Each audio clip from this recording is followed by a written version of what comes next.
Sosok Dracula yang kita kenal lewat film-film selalu digambarkan sebagai pria ganteng yang dikelilingi wanita cantik dan doyan menghisap darah.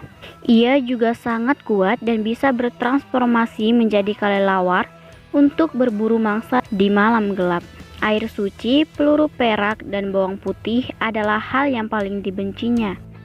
Selama ini Dracula dianggap hanya sebagai cerita karangan saja yang didramatisir dengan kepentingan komersial.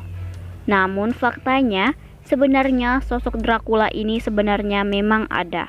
Dracula adalah nama seorang pria bernama asli Vlad III asal Rumania. Pria ini merupakan putra dari pemimpin sebuah daerah bernama Wallachia, Rumania yang bernama Vlad II. Kisah Dracula banyak dipelintir, termasuk dalam film Hollywood. Di film tersebut, sosok Mehmet II atau Muhammad Al-Fatih digambarkan sangat bengis. Padahal menurut sejarah, justru Dracula yang kejamnya luar biasa. Berikut adalah kisah pertempuran keduanya yang akan membuka mata dunia tentang sosok Dracula yang sebenarnya. Yang pertama, Wallachia dikuasai Kesultanan Turki Utsmani. Penaklukan Konstantinopel adalah raihan prestasi besar umat Islam di masa lampau. Sudah berabad-abad sejak pertama kali perang tersebut, kota penting ini di zaman Khalifah Muawiyah di tahun 44 Hijriah. Baru pada masa Muhammad Al-Fatih, kota ini berhasil dikuasai sepenuhnya di tahun sekitar 824 Hijriah. Penaklukan ini pun berimbas luas, sehingga menyentuh daratan Eropa, termasuk Wallachia yang ada di Rumania. Menurut sejarah, Wallachia tidak pernah diserang, namun antara kedua pemimpin, Vlad II dan Sultan Al-Fatih, sepakat untuk membuat sebuah perjanjian.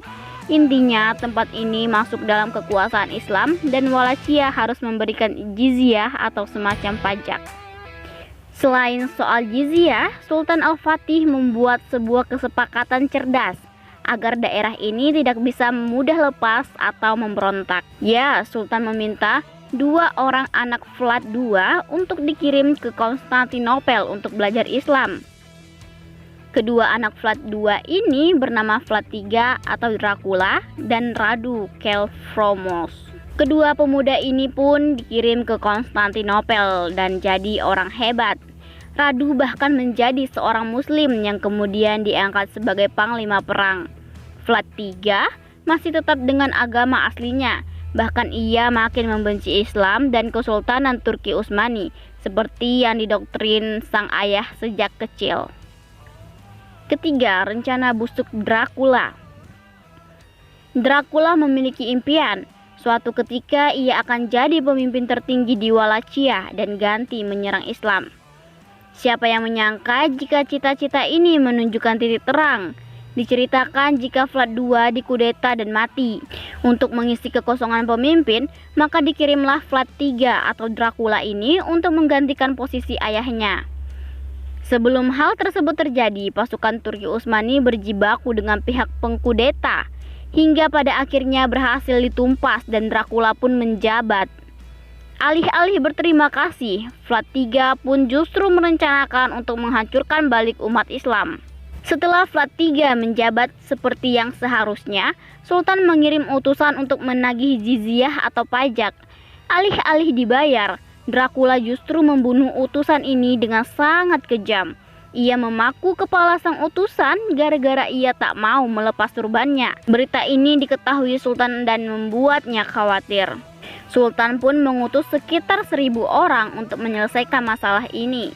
Namun tak disangka, semuanya justru berakhir tragis. Dracula yang sebelumnya belajar tentang militer Islam memanfaatkan kemampuan tersebut untuk menumpas pasukan yang dikirim Sultan Muhammad Al-Fatih. Ngerinya, semuanya dibantai dengan cara yang paling sadis.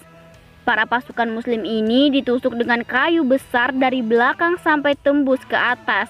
Gara-gara kekejaman ini, Dracula mendapat sebutan The Impaler atau Sang Penyulah. Strategi Sultan menaklukkan Dracula. Butuh serigala untuk menaklukkan serigala. Sultan Al-Fatih yang masih syok dengan kematian 1.000 pasukannya merencanakan penyerangan sekali lagi untuk menumpas Dracula. Akhirnya dikirimlah Radu yang merupakan saudara dari Vlad III atau Dracula. Peperangan ini sangat tidak mudah, namun Radu setidaknya sangat memahami daerah kelahirannya tersebut. Sang panglima yang sudah muslim ini pun melakukan penyerangan ke benteng Catate Poenari, tempat Dracula bersembunyi. Tempatnya yang tinggi sangat menyulitkan Radu. Namun pada akhirnya penyerangan ini berhasil. Dracula kabur ke Hungaria dan berlindung di bawah ketiak pria yang sebelumnya telah melakukan kudeta dan membunuh ayahnya. Namun pada akhirnya kepala Dracula berhasil ditebas oleh pasukan Turki Utsmani pada suatu perang. Demikianlah sejarah asli dari Dracula yang populer itu. Sosok ini memang ada dan juga menghisap darah. Ya, darah kaum muslimin.